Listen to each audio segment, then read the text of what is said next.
Hey guys, quick heads up. Before we dive in, just remember, everything you're about to hear is purely subjective. That means it's based on personal opinions, wild experiences, and a few unfiltered thoughts.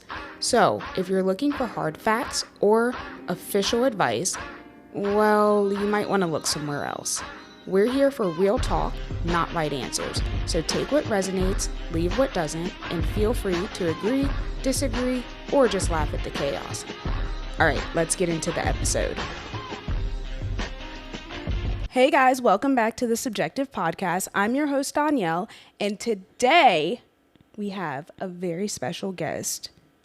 Although you're technically not a guest, you're an OG at this point. Original. I'm the OG, the only OG so far. Period. Hey, honey. What's going on? Welcome back. I'm glad to be back. I'm glad to have you. Glad I'm back. I think so. Is she in the frame? No. Oh, okay. So she good. She made an appearance in the last episode. Yeah, I know. Well, anyways, today we have a very interesting episode. What we got going on? So, it's Black History Month. Period. The most important month of the year. And I was thinking, because, I went to a white school and they didn't teach very much Black history. Yeah, they ain't teach a lot at my PWI either. They didn't? Mm-mm. What about elementary school? Yeah, I had a lot of Black teachers in elementary. So, when you think of Black history, who are, the main people that you think of? So I had this PE teacher. Her name was Miss Finney. She literally drilled Black history in us. She wore, like a kente cloth? Yeah, she wore them, every day. But she kept us on point with Black history, or at least at that time. But that was elementary. Middle school, we stopped having Black teachers for real. Yeah. So, who are the main people that you think of when you think of Black history? As in, people in Black history or people who taught me Black history? No, people in it. Black history the usual. figures. Harriet Tubman, probably number one. Frederick Douglass. Sojourner Truth. Of course, MLK. Got people I don't know. I feel like Barack then became a OG Black history person. Yeah, just that's off who presence. Our children will learn about. Yeah. Mm-hmm. Well, interesting enough, when you mentioned PE, there are some really diabolical things that happen going to a white school that at the time I did not know was absolutely wild. But as I got older, for example, when it was Black History Month and I went to Armel Elementary School in Winchester, Virginia, okay, we would have in gym class the Underground Railroad. What? It was obstacle courses. So I think they were trying to teach us what it would have been like. We would have to climb ropes and do all of these physical things, go under tunnel. That's insane because it was a white school first and foremost. And not only that, all of these things I'm about to tell you happened at Armel. One time we had to do a presentation, okay?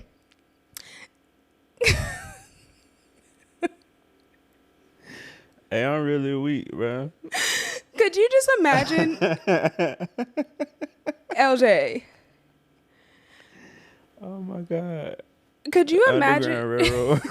in gym class? Not only that, we had to do this presentation in one of the classes, and you had to pick. Oh God. So childish. We had a person in Black history, and we had to do this whole presentation on them, and then we had to fucking dress up as them. So I did Rosa Parks, and then each person in the class did it, and then at the end, our parents came in to watch and everything. We had to sing "I'm Proud to Be an American." Do you know that song? How it go? It says, "And I'm proud to be an American, where at least I know I'm free." Not only that, LJ, there's more. We had to learn it in sign language. I think that was supposed to be the DEI portion. They should be fucking ashamed of themselves. If anyone's watching from Armo Elementary School, you should be fucking ashamed of yourself, because I think they were trying to do something. Underground Railroad obstacle course is nuts. That's nuts. I wish I could find someone I went to school with and get them to remember this with me, because I didn't make this up. Oh my God. And there's even other times where it was just wild stuff. But like at the time, I don't think I knew it was wild. I don't even think other people knew. Like when we were learning about Christopher Columbus, and we made these shirts, like we had to almost dress up like Indians. See. That is actually insane. Is that elementary school still around? Yeah, I'm pretty sure, but I don't know if they're still hosting the Underground Railroad live and in action at Armo Elementary School. Anyways, well, I just had to tell you that because I feel like this is the reason why I need to give this lesson today. So today we're going to be covering Black excellence, Black historical figures, like all of these people that we haven't learned about before, or at least I don't think you have. I haven't. And it's also not that many people. It's like 4 or 5. Okay. I did a lot of research and I picked the ones that piqued my interest the most. I'm excited. That's cool. Are you ready to get into it? Yeah. Okay. Teach me. I have a whole lesson plan. Okay. I'm excited. Okay. So, have you ever heard of Claudette Colvin? Claudette Colvin? Colvin. Colvin. No? You've That's never a heard nice of her? name, though. Yes, because let me tell you about Miss Claudette. Talk to me about Claude. Now, she was 15 years old, okay, when she refused to give up her seat on the motherfucking bus in Montgomery, Alabama. This pre-Rosa? Pre-Rosa. Get out of here. And this was in 1955, and it was 9 months before Rosa Parks did her similar act of defiance. However, her story was overshadowed. First of all, Rosa, I don't know if this is true. I'd love to have a conversation with her, but I feel like she saw Claudette do this and was like, ooh, let me try it. I'm not sure now if she really was just like, I'm not feeling it today, or if Claudette kind of emboldened her. I wouldn't be surprised. I heard Rosa Parks had a car the whole time. Ain't even need the bus. Where'd you hear that real. at? I seen it on Twitter before it was X. LJ, I'm serious. Twitter's not a reliable source, so stop spreading Well, lies. they say Rosa had a car and she What ain't need the kind? bus. Probably a Cadillac. She seemed like a Cadillac type of Like person. she had money? Period.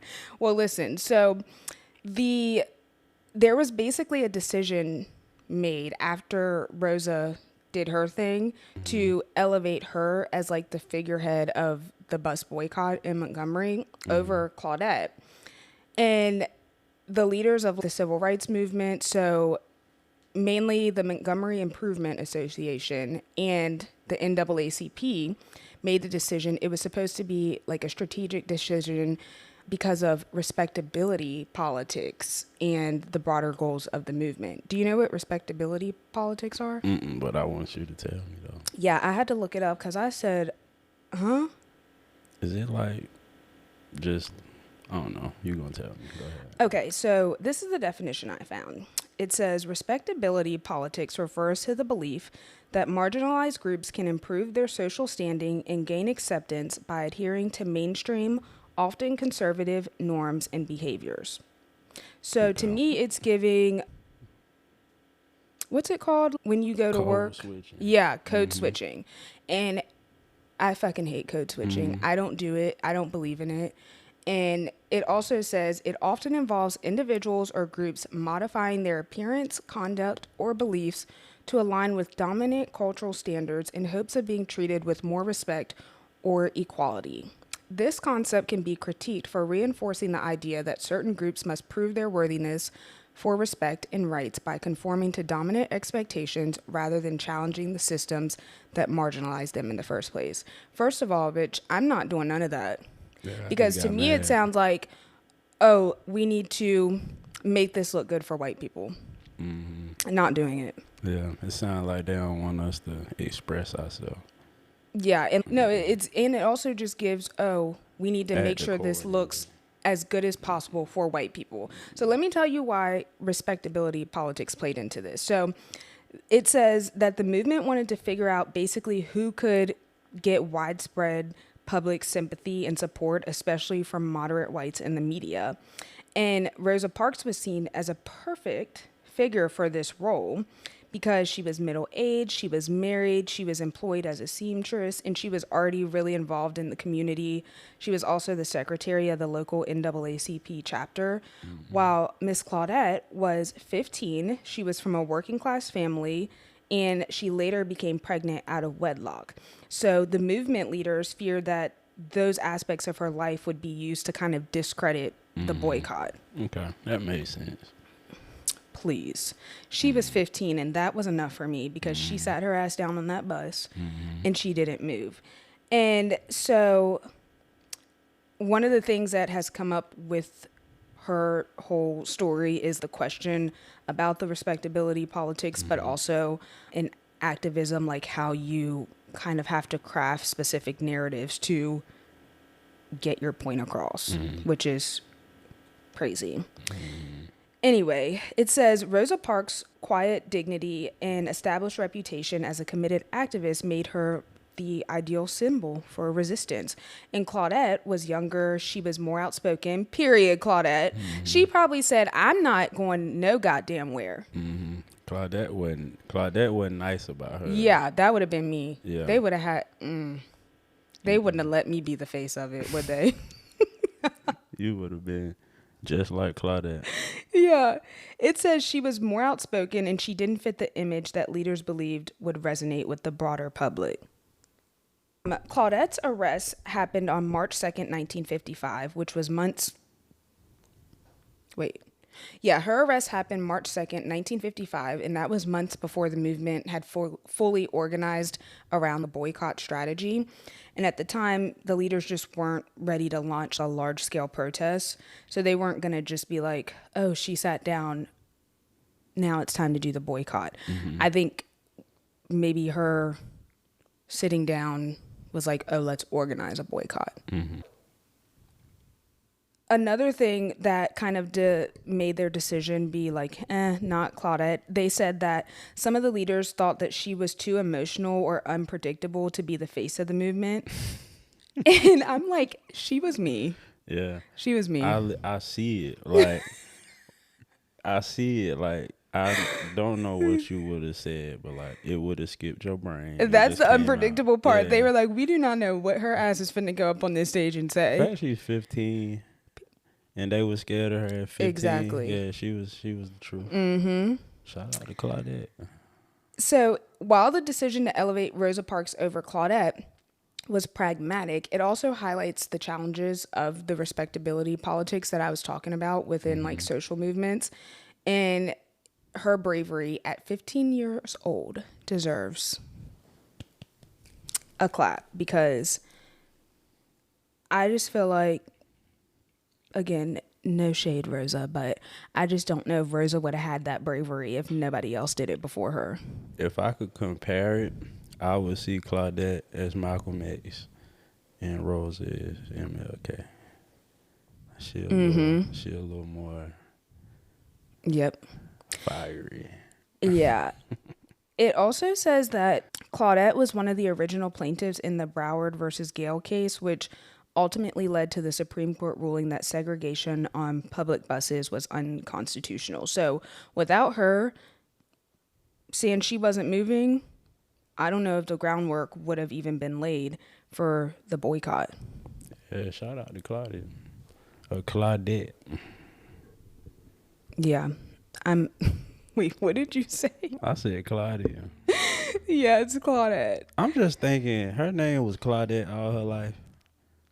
Like, when she was born, she was Claudette. Like, 15 years old, Claudette still is an old-ass name. Honey, I think about that all the time with people who have old names. Like, they had to be babies at one point. There's no way I'm calling the newborn Claudette. Like, think about your grandma. Willie Mae. Yeah. Oh my gosh, look at her. Maybe I'll try to add pictures of people because she has children. Like, living children. I'm not sure if they're living, but this one looks like he's Caucasian, so I don't know if that's the right one, but I'll post all of my sources in the show notes. So the next person we're going to talk about, have you ever heard of Mary Ellen Pleasant? Name sound familiar. Where you know her from? Don't get me the line on here. But I do know a Pleasant. I'm not talking about somebody from your hometown, LJ. I know. I'm just saying the name sound familiar to me. Okay. Well, by the way, all of these people I had never heard of, so it could just be me. And other people might have heard of her. But it says, Mary Ellen Pleasant was a businesswoman and abolitionist who made her fortune during the gold rush. Fortune. So she secretly funded the Underground Railroad. We are so unserious. Listen, and she supported civil rights lawsuits, including a case that challenged segregation in San Francisco streetcars in the 1860s. She was often referred to as the mother of California's civil rights movement. She was a self-made millionaire. Period. Fortune. Yes, and she used her wealth to fight for racial equality, which is what these fucking millionaires should be doing right now, but instead, they're fucking around at the White House. Fucking around.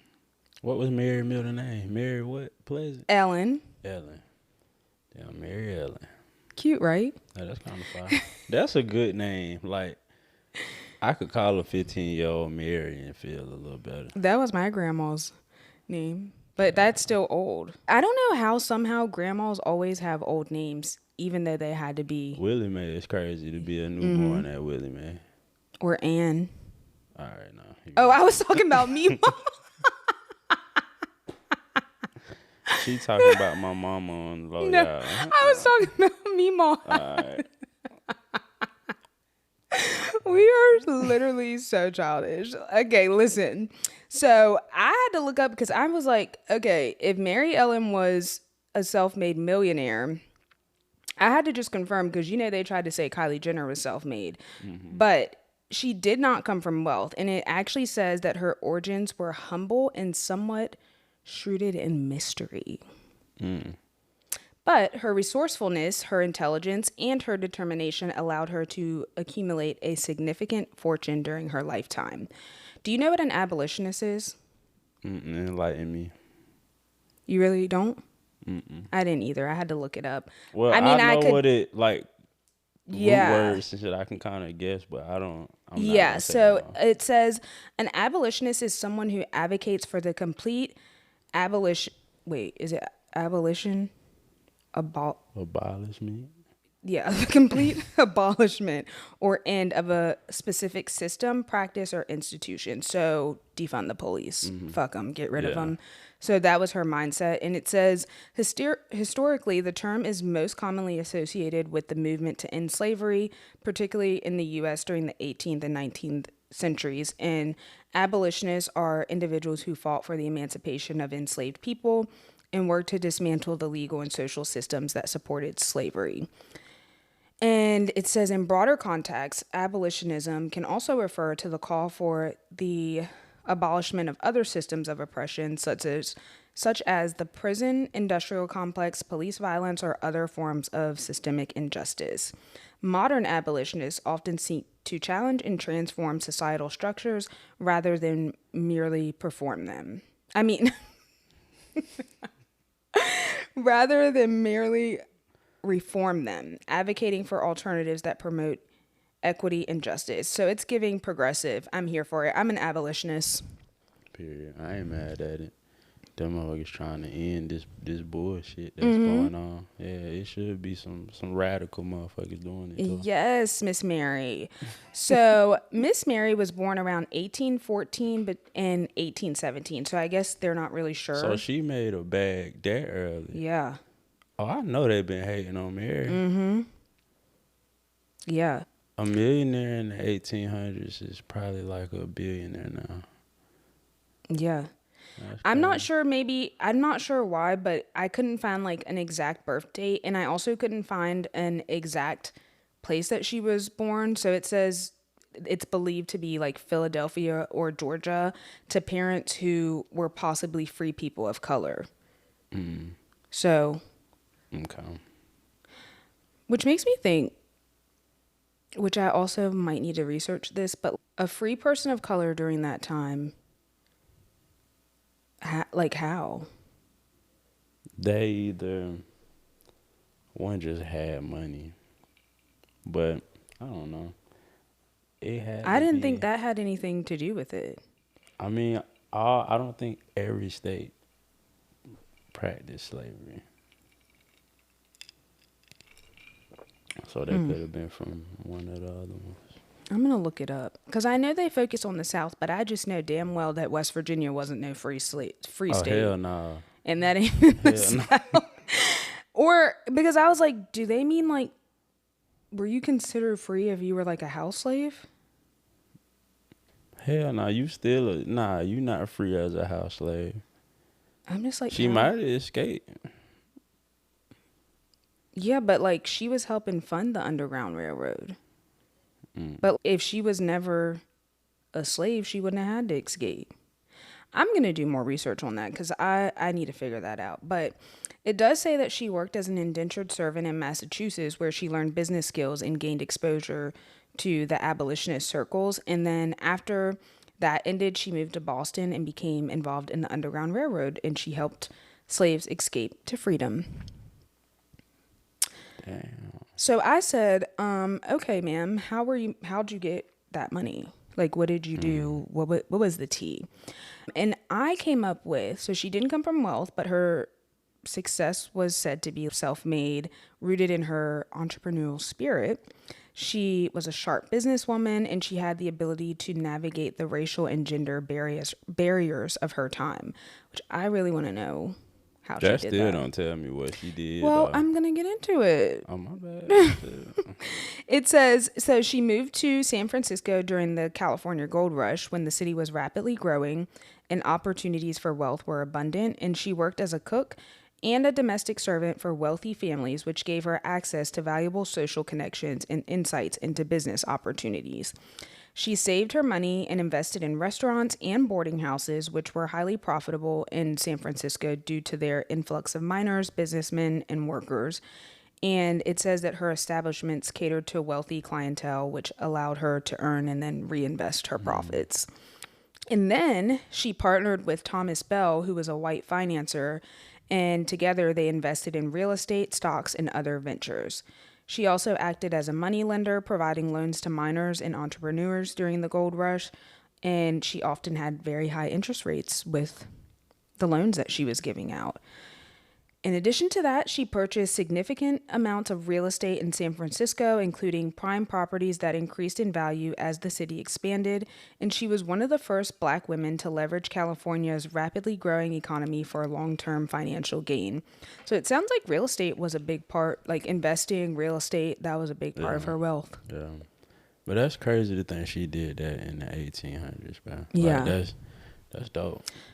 And it sounds like she was able to do that just because she ended up working for wealthy white people and then just built off those connections. Probably peep game. That's cool. That's cool as fuck.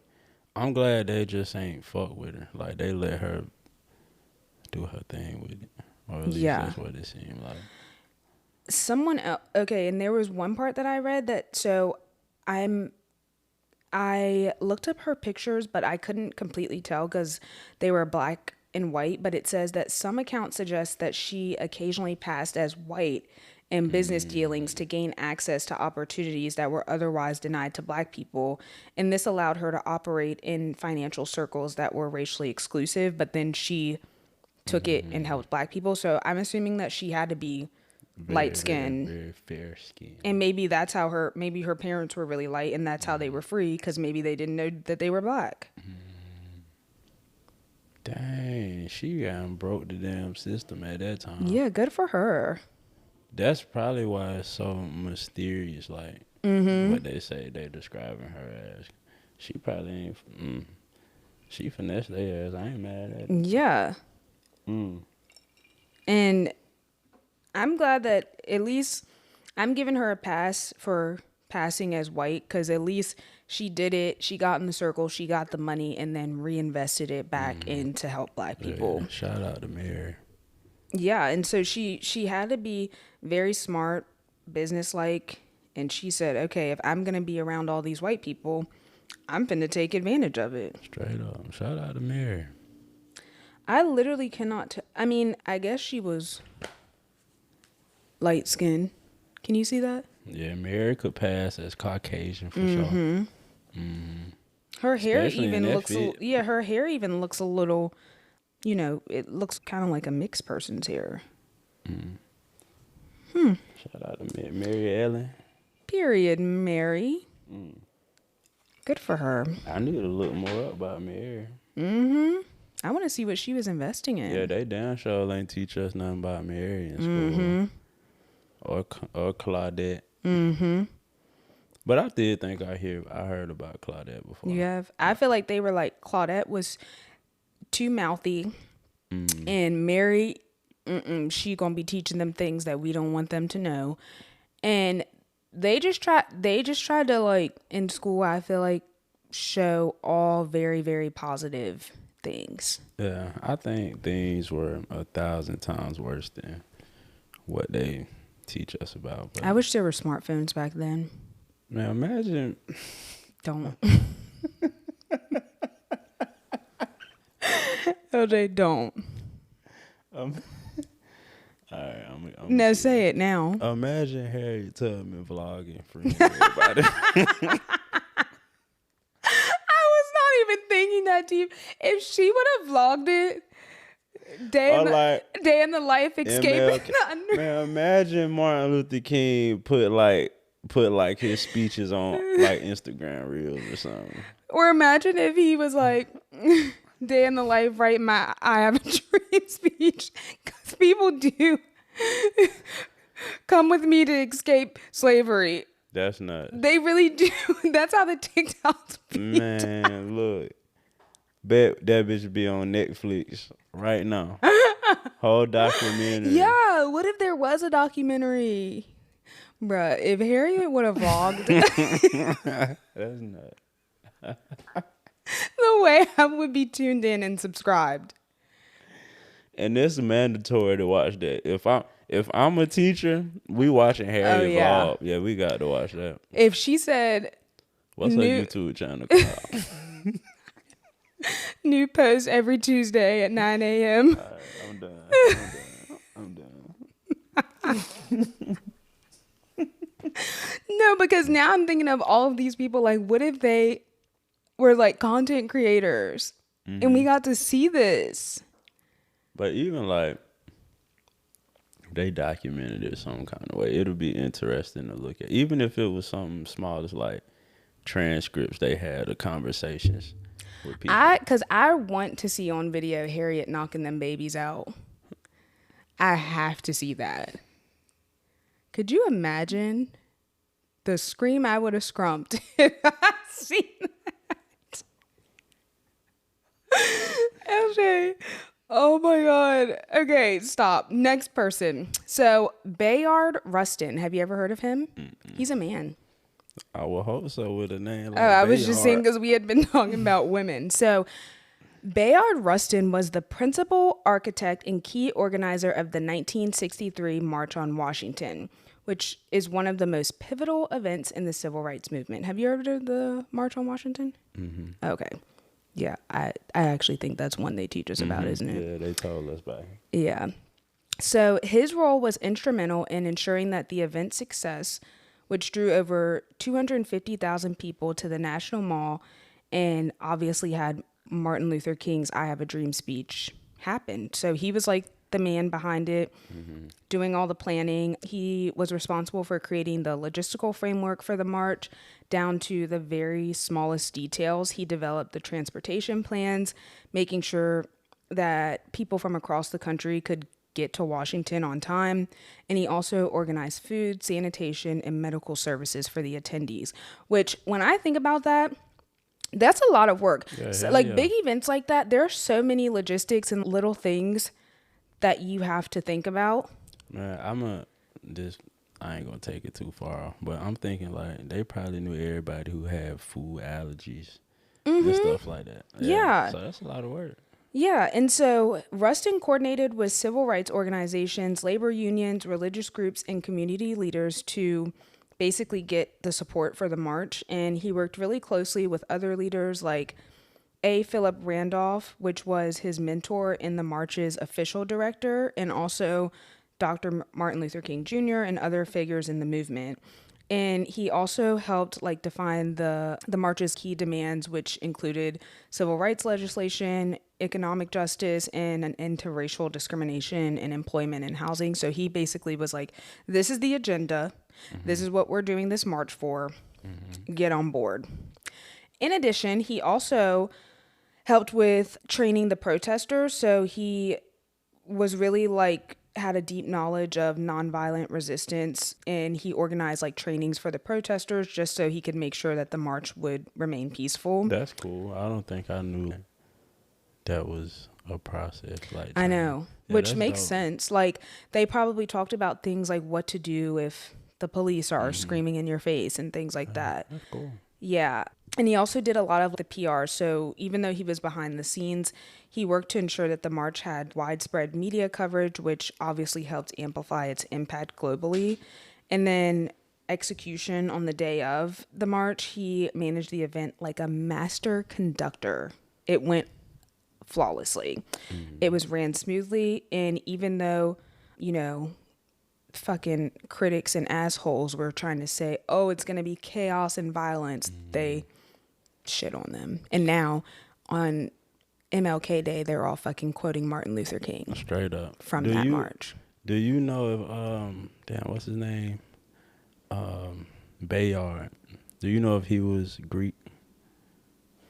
I'm only saying that because I seen like this picture of like a lot of people MLK worked close with during that time. And literally it was one from every, at least fraternity at the time.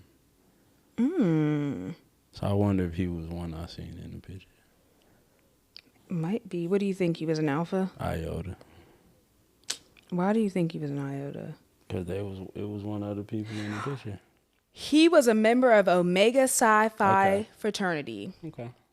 And he went to Wilberforce University. You know where that is? Shout out to Wilberforce. Nicole went there before she came to Marshall. Sorry. Where is Wilberforce? Ohio.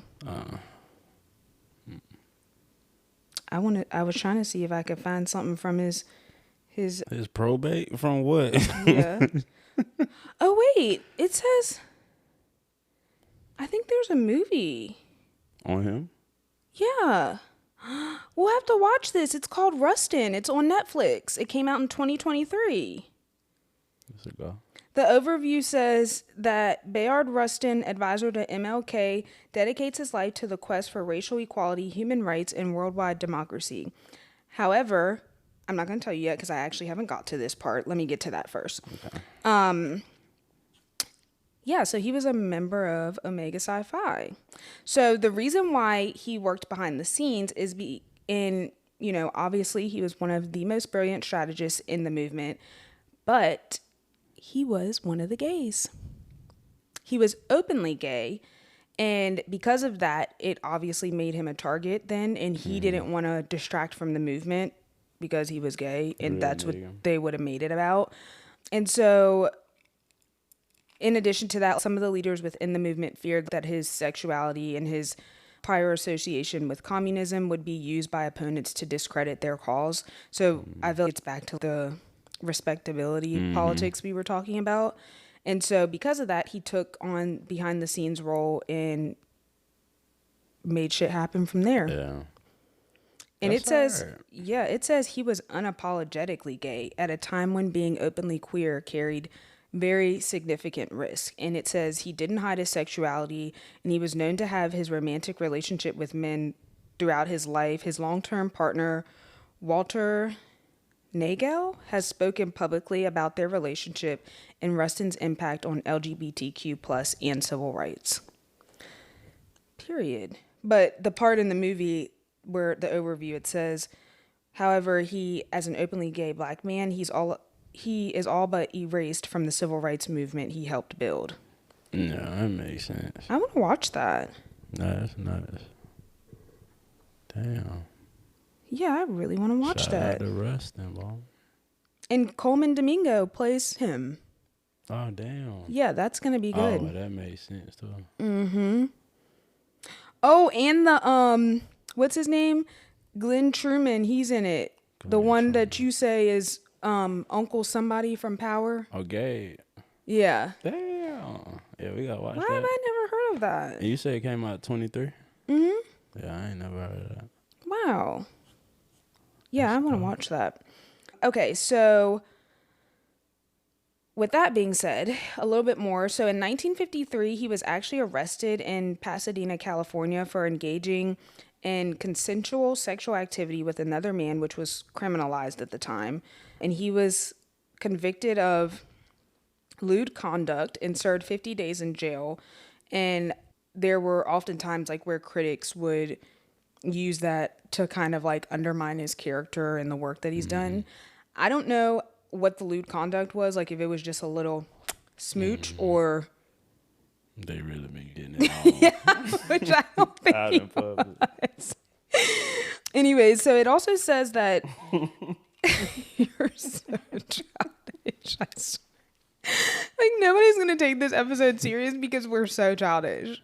It's good. It's good material, though. Yeah, Like, have you ever seen that TikTok? Oh, God. Where that girl, she like, I have to find that. I feel like this was like during the peak of COVID, and she like would do these TikToks and like do these raps as if she was like Harriet Tubman. Oh, yeah. You know what I'm talking about? Yeah, she goddamn had all them slave songs. They was so kind of good. fire, though. They were so good. They know were exactly what bars. you're talking about. Okay.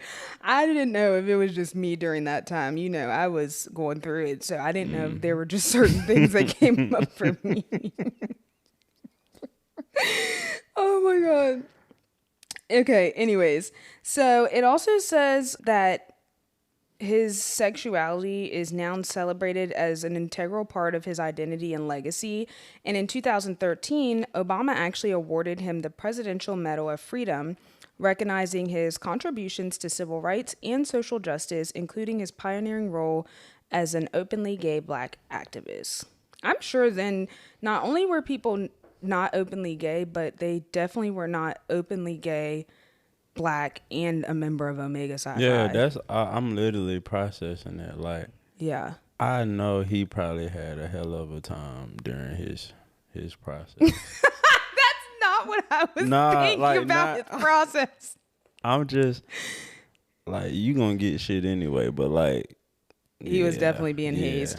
And he had to have, because the fact that they emphasized he was openly gay, so it wasn't like he was trying to hide it and they were trying to guess if he was gay. Like, no, he was loud and proud. Yeah. And pledging Omega Psi Phi. Yeah. See, these are the things where I'm like, well, they wouldn't have vlogged that, but like, Imagine if we had some behind the scenes, yeah. What's the bread? No, man.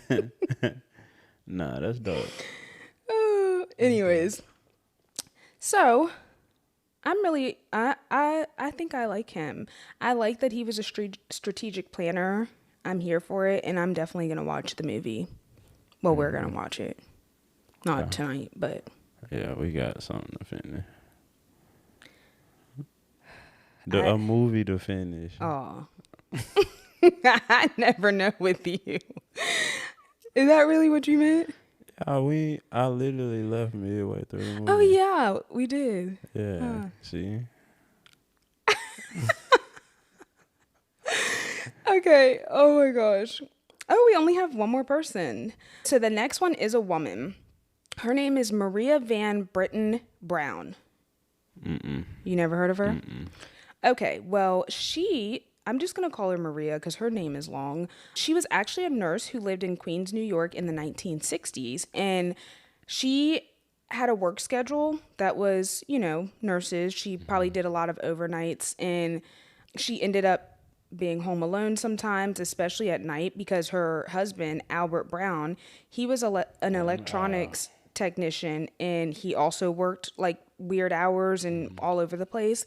And so at some point, she's living in Queens, and there's a little bit concern for her safety, and she lived in a neighborhood where like the crime was increasing, and she kind of felt a little bit nervous being home alone without her man. Mm-hmm. And so at the time, the motherfucking police, 12. they had response times that were slow, especially in predominantly black neighborhoods. Surprise, surprise.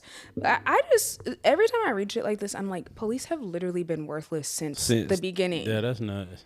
Since the beginning. It wasn't like they were worth a damn at the beginning and then it just trickled off. Like, you were literally always worthless. That's why it's like, when people are like, oh, all police aren't bad, it's like the whole system was built on being the most worthless fucking human beings on this planet. Don't even get me started. Yeah. Anyways. Hey, let's come on, woosah. Yeah, because that ain't what this episode's about. Anyways, so the lack of immediate protection really like heightened her need to want to feel secure in her own home. And so she wanted a system that would allow her to see who was at her door and communicate with them without having to open the door and like putting herself at risk. Sounds like a Ring camera. That's what I was going to say. Shawty got the Ring camera. And so essentially, as a nurse, she had, a heightened sense of, risk assessment, problem solving, and that kind of translated into her desire to create a solution for her home security. And so her invention was not a hobby, and it wasn't meant to be a luxury. It was literally born out of necessity. Yeah. She felt she needed it. And so her and her husband, who was the electronics technician, they developed the prototype system themselves in 1966, which I don't know if I've already said it, is like the home security system, not necessarily the Ring camera. And yeah, so he helped her with like designing the technical aspects of her vision and everything that was included in her vision. So peepholes, like yeah. So instead of they didn't have a camera. Yeah, they had the peephole, and they had the idea of having like different heights to accommodate different family members. Oh, and it actually says they did have cameras, a motorized camera that could scan the outside of the door, a monitor, so a television monitor inside the home to view the camera feed, microphone and speaker, which allowed two-way communication with visitors. Yeah. She had a Ring camera. She did, yeah. And then she had like an all-in-one, because it also has the alarm button, which alerted neighbors or law enforcement in case of an emergency. And the invention was so groundbreaking for its time, it combined CCTV technology with audio and alarm system. So it was like an all-in-one, because a Ring camera doesn't have an alarm. Somebody stole all her patents or something. Listen, it says that Maria and Albert funded the development themselves, and there is no evidence of external investors or any type of like corporate backing. And it says, fortunately, she is credited as the inventor of the home security system, and she has her patent. It's U.S. patent number 3,482,037, and it was filed under her name in 1966, and it was granted in 1969. And her patent officially credits her and Albert for the invention, protecting her intellectual property. When did she submit it? 66. And they got approved in 69. Yeah. But it says that the patent's detailed description of her innovation has been preserved, ensuring her legacy is well documented. And while her system laid the foundation for modern security technology. She did not commercialize it on a large scale. So over time, major corporations developed and marketed home security systems inspired by her design. And it says, even though these companies profited from concepts similar to hers, there's no specific evidence that her invention was directly stolen or attributed to someone else. Who the fuck else they got it from? Yeah. I mean, it was stolen. Or maybe they're saying, oh, it wasn't stolen because they didn't say it was their original invention. It was stolen. You asked me. Yeah. Because... And she had everything Yeah. right then. Like, it was no holes in her Yeah, because when I invention, first was reading it, I thought, oh, she just did the peephole. But no, she had the camera, the two-way the communication, this alarm. the monitor, the Yeah. everything. Yeah, they owe more money. And They also, always stealing shit. I'm not familiar with exactly how patents work, but I thought wouldn't that make it so other people couldn't? They could literally take one thing and change it, and now it's their shit. It just got to be some type of innovation to it. So what is the point of the patent? Just so you can have proof that you're the one that invented it? Essentially, yeah. Because I've seen where people say, oh, a patent design or something, but I never really knew. I thought that meant no one could copy it. But it could be like the next person come along, they had a different camera. Or like, it's still the same, I guess, structure of what she did, but different technology. So they can name it some different shit, have a different camera or monitor or something like that. But then it's theirs. And is it possible too that, so not her specifically, but if someone goes to get a patent for something, it's possible that someone already created that, they just didn't patent it? Yeah. Oh. Yeah. Well, it says that Maria and Albert's invention didn't make them wealthy. It did revolutionize home security, and it left a lasting impact. And obviously, today, companies like ADT, Ring, and Nest owe much of their innovation to the blueprint that Maria created. Yeah, I'm really upset about that, for real. I'm assuming, though, that she was doing it literally for herself, not thinking like, Oh, this could be something. yeah, or like, oh, other people. She probably was thinking, I feel like a lot of times people think like, oh, nobody else would want this but me, or no one else needs this. Man, Damn. I'm annoyed. Yeah, that's dope, but like, there's no way every security system shouldn't give her some type of reverence, bro. Yeah. Like, that's not cool though. Yeah. New information to me. I ain't know they had Ring cameras that long ago. Yeah. That's crazy. And honestly, I'm thinking too, like, oh, you had a peephole and a camera? Yeah, you prepared. Do we still have those? What, peepholes? Like, do I have one on my door? Yeah. I think Oh, yeah, like the wreath. I don't have a Ring camera. yeah. Okay, honey. So now that we've talked about a few people that we didn't know about, I wanted to talk about why the fuck people thought it was a good idea to just leave them out of the history books. I think they left a lot of shit out of history books for one. Why? I think why do you think? they don't want us to know how great we are. They'll tell us enough to keep us willing to do shit for them, but they don't want us to know enough to know we powerful and we really built this shit. So it's a lot of shit they ain't tell us. Yeah. I had like thoughts, but I did like research to see like if there was an actual reason beyond just my brain.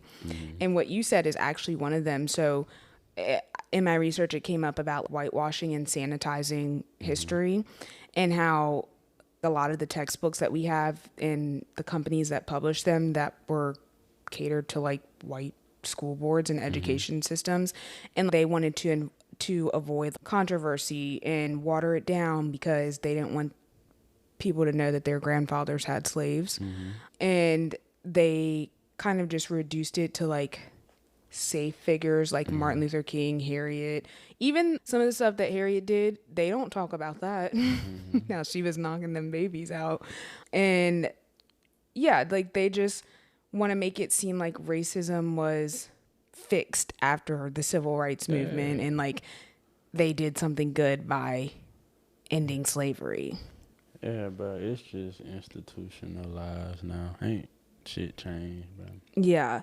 And it's even like, even how they talk about some of the figures, like Rosa Parks, for example, they're just like, oh, she was just a hardworking, exhausted woman and she didn't want to give up her seat. Like, no, she was literally a trained activist. Yeah, she was very strategic. She was really active in the NAACP.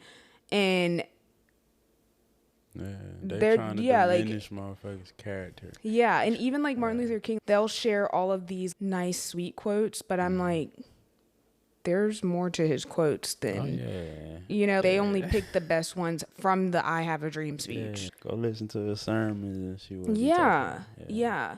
And it also talked about just how, like, history is essentially... It's like written by people who are in power, and so they have just erased any type of black resistance or downplayed it because they don't want to disrupt what they think is like the picture of democracy and equality. Like they want to control the narrative. They still do that shit to a degree.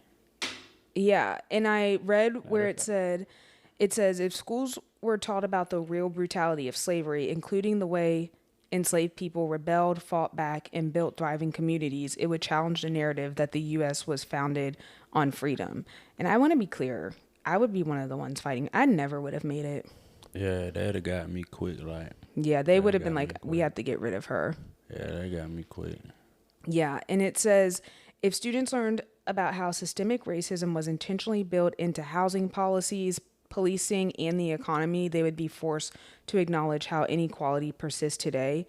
And I think more people are, like, people our age are more aware of that, and like they're learning that and they know that, and like it's becoming more of a thing, but it isn't because it's taught to us in school. It's because history is repeating itself and we're learning about it. But like I feel like the Tulsa Race Massacre, I have never seen that mentioned in a school book.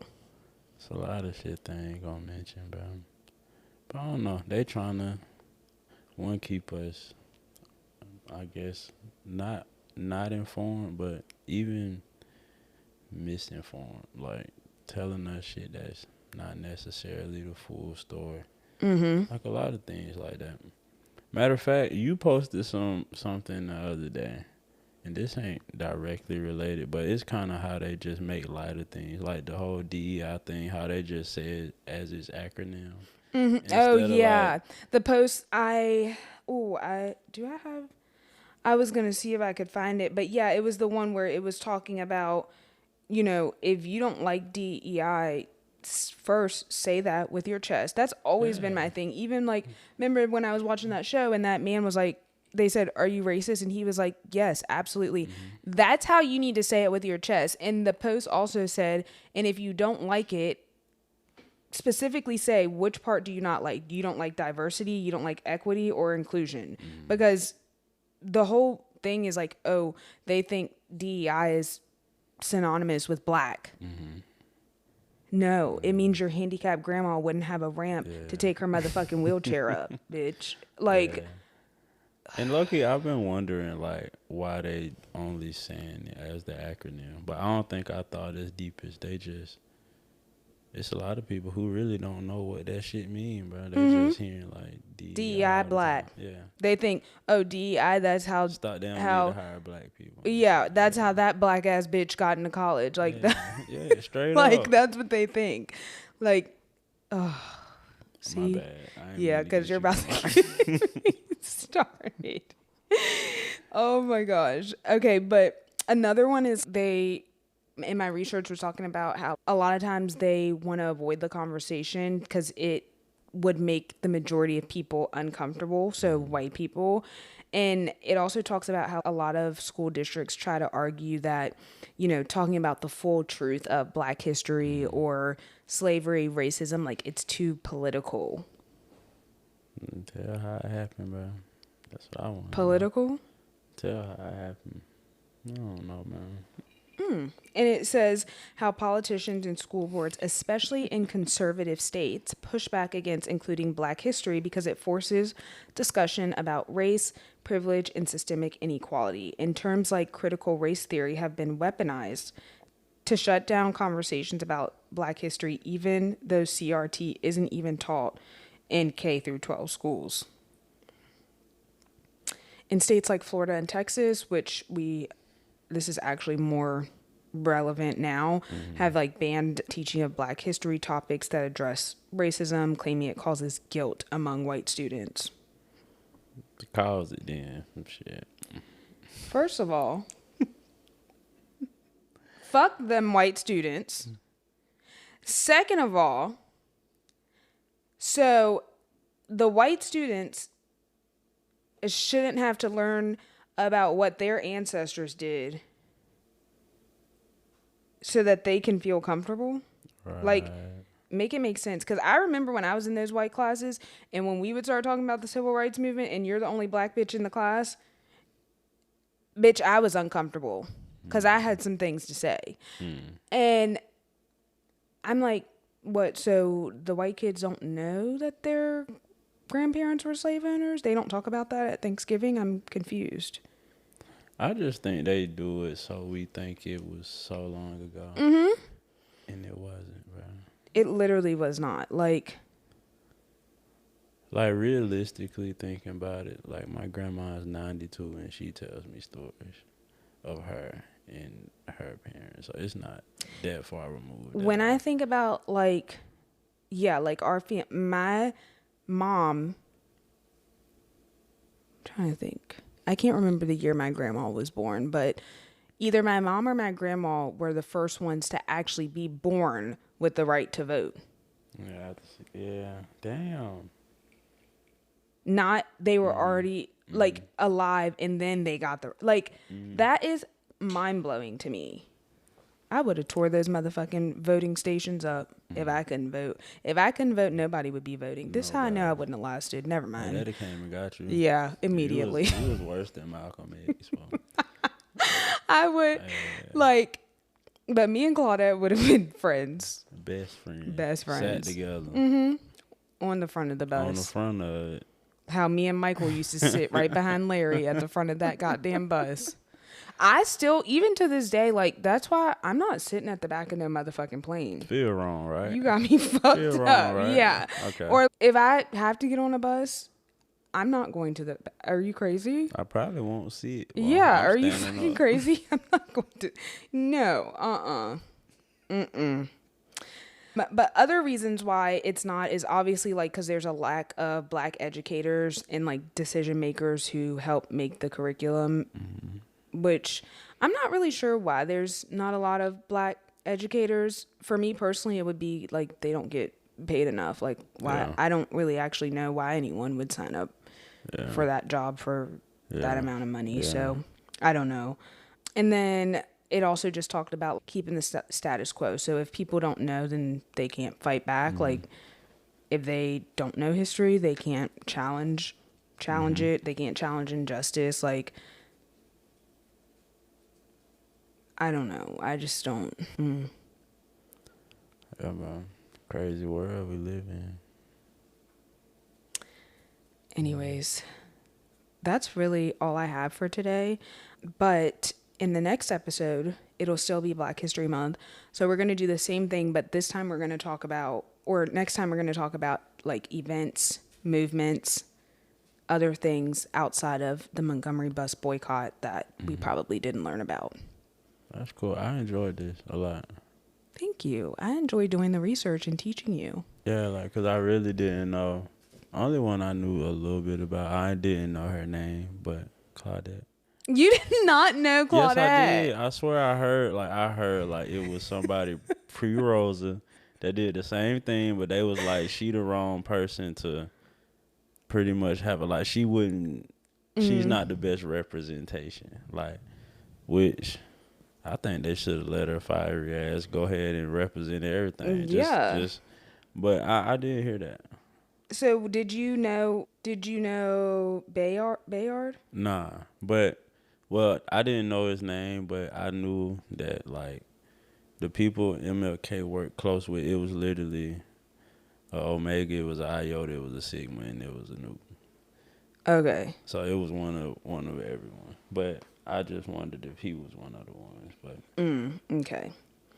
Okay. Well, yeah, I thought this was nice. I learned a lot doing my research on this, and I feel like other people will hopefully learn something too. And so I think anyone that's listening should look up one Black history fact or figure that stop that. that they don't know about.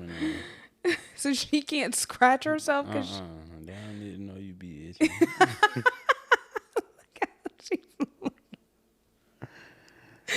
LJ, you're so unserious. But nah, that's what they need to teach in school, man. Period. Like, I don't want to know all this sugar coated stuff. Well, when we have kids, we're gonna teach our kids what? It's time over. No, because when we have kids, we're gonna teach them this, and we're gonna tell them when you go to school and they start talking about Black History Month, you speak up and you tell them the facts. And I'm okay if you get kicked out of class. Straight up. And you better not stand for the no motherfucking Pledge of Allegiance. Yeah, fuck that. No, I got fired for that shit. Oh my God. Okay. You know what? Class is dismissed. Okay, guys. Thanks for watching this episode of Subjective. I always forget my little speech at the end, but if you're watching on YouTube, make sure you subscribe, like, leave a comment. I'll respond. And if you're listening... She gonna respond. Yes, I will. If you are listening on podcast platforms, so Apple, Spotify, Amazon Music, iHeartRadio, wherever you get your podcasts, leave a review. And I'm not playing, it better be 5 stars. But whatever you have to say it with your whole entire chest. Okay? And that's it. We'll see you in the next episode. Okay, bye. Hey guys, it's Danielle again. I hope you enjoyed this episode of Subjective. This whole production was directed, executive produced, and brought to life by yours truly. Remember, all rights reserved, so don't even think about trying to steal my shit. Catch you in the next episode.